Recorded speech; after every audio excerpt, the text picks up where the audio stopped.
We're in Los Angeles at the first SVG NEXT conference. Brandon Costa from Sports Video Group. Honored to be joined by the conference chair, Gregg Katano of Cosmos Collab. Greg, thank you so much for all the work that you've put in on this show. Gosh. It's been an honor to be able to work with you on this. What a pleasure. It's been an absolute pleasure and honor, and I just thank all of you for giving me all the support and trust. So thank you for having me. So what was the experience like? I mean, when you talk about what's coming and what's on the bleeding edge and what's quote-unquote next, how'd you go through parsing through what was worth talking about, what was intriguing to people, and what you're just finding exciting generally? What was that whole experience like? Well, it was a collaboration really between Jason Dockman and I, and we really wanted to talk about how do we bring in these emerging technologies and processes and keep it within the branding of SVG. So I think we really accomplished that today. I think we found this really nice blend of bringing in all these rock star friends that I have in emerging media and tech, and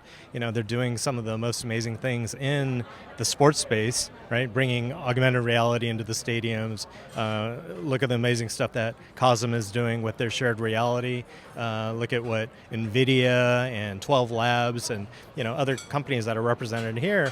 And we really were just honored that everyone came to support us and saying, oh gosh, we're also leaning into sports and saying how the sports industry tends to adopt new technologies before a lot of other traditional forms of media. Sure. Yeah, the agenda was loaded. AI, augmented reality, extended reality, spatial computing, a lot of things that you've had the experience of working on for many years throughout your career. Yeah. I'd love to ask you about kind of the spatial computing and the extended reality kind of piece specifically. When you think about where the industry is going now with the introduction of the Apple Vision Pro, and it's attempting to make that next step and that next leap. You've heard differing opinions on stage here at the event today, which is expected. But where do you see where that's going right now, and what excites you about it? I would never count Apple out. I think that there's a lot of criticism early on, and they're saying it's too expensive. It's you have to get your vision matched to the headset. Yeah. But let's stop and think about the first iPhone and how that wasn't very good. The memory, the battery, it was all subpar, and yet they took that chance, right? They looked at phones forever, and then they decided, hey, listen, it's our time to disrupt the space. And here we have the first iteration of the Apple Vision Pro, and yeah, they're having a couple hiccups here and there, but again, don't count these guys out, and sure, they're going to figure it out. So I'm excited to be joining Bert, whose company Vervana got purchased by Apple, which served as the foundational technology for the Apple Vision Pro.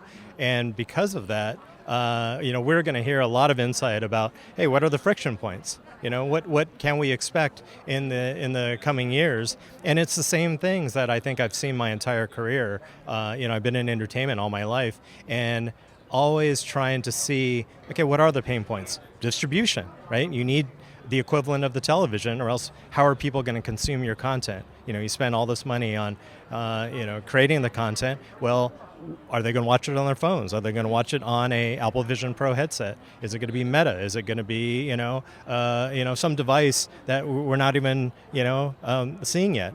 But I think we have to look at the whole 360 process before we count anything or anybody out, any of these companies out. Yeah, it's fascinating. The attendees at the event today certainly learning a lot. What did you learn during this process? Is there anything that stuck with you, whether it's today, through the programming of this event? What have you learned during this? Oh, gosh, great question. I think I've already learned how people are hungry for this information. People are hungry to know more about what is happening in the future with our business, right? Entertainment and media, it's this unprecedented time, as we know, and we're struggling from the strikes, and even before that, COVID. We weren't really quite recovered from that, and so people are in a challenged position right now. And I'm the guy, I'm part of the TV Academy, Producers Guild, and I'm the guy trying to let people know, just be open-minded, right? Be this lifelong learner, be gracious and humble, and be an intern all over again, right? Sure, yeah. Look at these technologies. So when I share that at this event, at today's event, people are saying, no, I was a little intimidated to come. I thought that I'm not going to know anybody, I'm not going to know these technologies, and the same people are coming back to me and saying, I am having the best time. Like, I kind of stay in my lane, and I'm so glad that I kind of stepped out of my comfort zone and got here. So that's what I'm learning, that people are, it's validating, to hear that people are leaning in. People are really, again, hungry for what's next, what's going to keep me employed in the future. Sure. Well, it's been a hit. The turnout's been great.